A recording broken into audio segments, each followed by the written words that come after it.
Welcome back. What a day of college basketball action.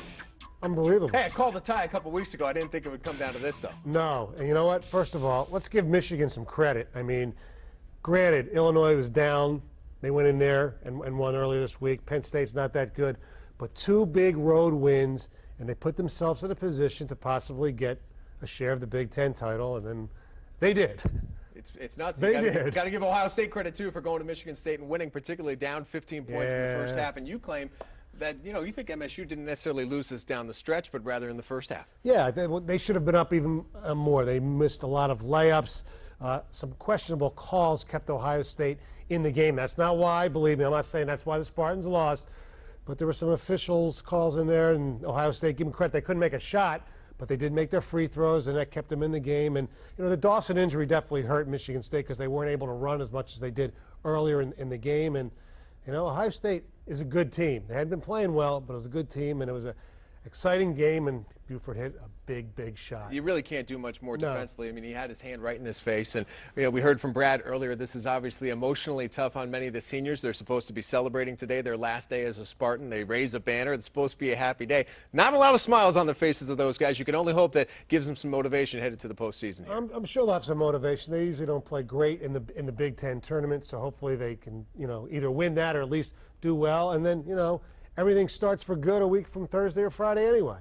You got Michigan as a 2 seed, Michigan State as a 1 seed. What I like about it is that you're not going to get a chance to see those two teams play each other unless it's next Sunday in the championship game. That would be cool. What a scene would that be? That would be great. A little rubber game between those two teams as well. Who's got a better shot in your mind to make a run in the postseason based on how they play? Michigan State. I just think they're better, and defense wins. Not that Michigan's not a bad defensive team. Michigan State's defense can be smothering and win games. Although the one thing that Michigan has right now is, unfortunately for the Spartans, if you're going to go State against Michigan, Michigan's freshman point guard is better than Michigan State's experienced one, even though he doesn't have that much experience. I take Trey Burke over Keith Appling right now. All right, I'm going to test your knowledge. Yeah, big game on Tuesday. Detroit and Valpo for the Horizon League title. The Titans are knocking on the door of an NCAA tournament. They've played well this weekend. Your thoughts on what you've seen in these 3 games leading up to the championship game on Tuesday? Well, they've gotten some balanced scoring for a change, and Ray McCallum has stepped up a little bit, especially the last 2 games. Everybody thought it's just his team, the coach's son.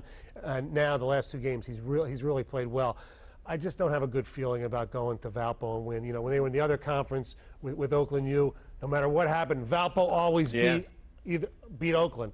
Now it's Valpo again. I'd love to see U of D get back to the tournament where they belong. Yeah, I was talking to Titan Reg, one of our longtime producers, about, are you really rooting for Butler here? If Butler had won last night, they would have had that game at Callahan Hall, but you don't want to catch a hot Butler team in March, by all means. Listen, I want to hit on a topic that obviously is top of mind for a lot of people, the retirement of Don Shane. It took a lot of us, at least the timing of it, by surprise. I will be honest and tell you, I did not know that it was going to happen in the fashion that it did, and that Wednesday he'd announce his retirement, and Wednesday night at 11 would be his final sportscast. I was stunned. I mean, you kind of knew the way things are in this business that, changes are going to happen, and it wouldn't have surprised me if I knew, like, at the end of the year or something like that, but the way it happened was just stunning. And, Don's been in this market for, 27 years. I mean, that's a long time, and he's done some great things. Detroit, I promised you I would get you one. I made good on my promise. He was the first one to do the late night Sunday sports show on, the other. He started Sports Final Edition, and he started the Sunday Sports Update. Right. It's incredible to think. But you know what? The fact is, he's got 2 grown kids, one who lives in Los Angeles, one who lives in Phoenix, Arizona. Very difficult for, parents as they get older to see their children move away and not spend time with them. So for Don and Mona to have a chance to move out west and spend more time with Lindsay and Justin, we all wish them nothing but the best. And we will be paying tribute to Don, a big day of celebration on March 20th here. Yes, it's going to be great. And I'm sure there's a lot of great video to show. Oh, yeah, we're digging Chris through the archives. Got him in the... It's in there. Oh, I Trust know. me. Your Stonehead of the Week, who's it going to be? It's pretty obvious, although it didn't actually happen this week. It was revealed this week. The New Orleans Saints, head coach Sean Payton and defensive coordinator Greg Williams issuing bounties on players to injure players, money to knock guys out. We've always heard rumors about this, Buddy Ryan, when he coached the Philadelphia Eagles, but this is a well-known practice with the New Orleans Saints, and allegedly, even when he was with Washington, he did it there too.